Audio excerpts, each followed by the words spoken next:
Many know about the Ark of the Covenant, the golden chest that held God's presence and power.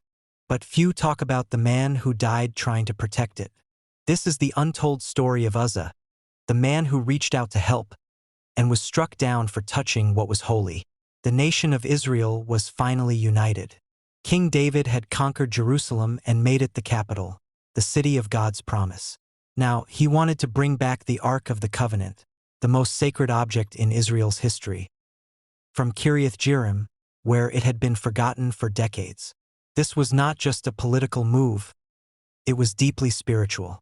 To David, the Ark represented God's presence, God's favor, and God's power.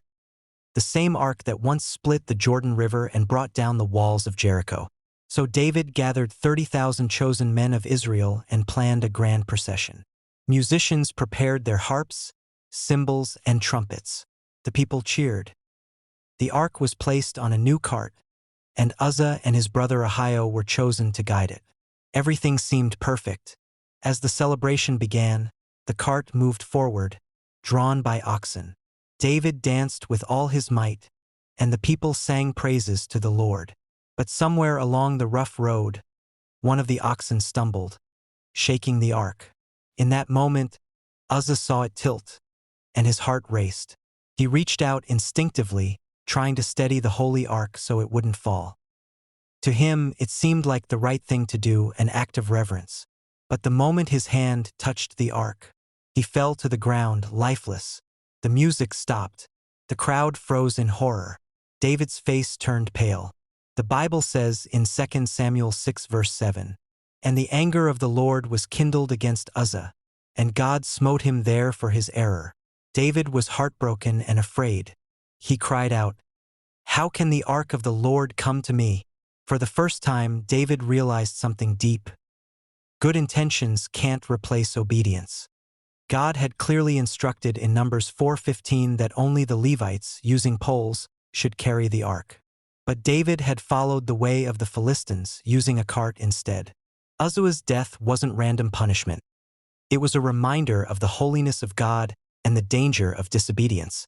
David halted the journey and left the ark at the house of Obed-Edom, a man who lived nearby.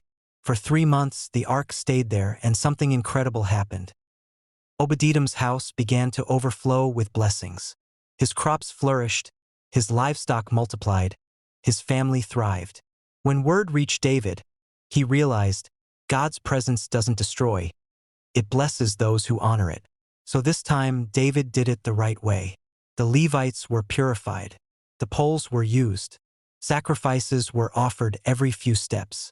And as they brought the ark to Jerusalem, David danced again, not in carelessness, but in reverence.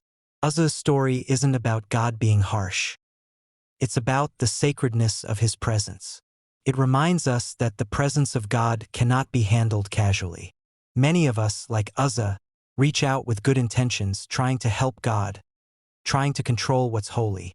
But sometimes, God asks us to step back, to obey, and to trust his ways. Uzzah's act cost him his life, but his story lives on as a timeless reminder. God's holiness is not something to manage, but to revere. So the next time life feels unstable and you're tempted to reach out and steady the ark, remember, God doesn't need your hand. He needs your obedience, because his presence, when honored, brings blessing, not judgment.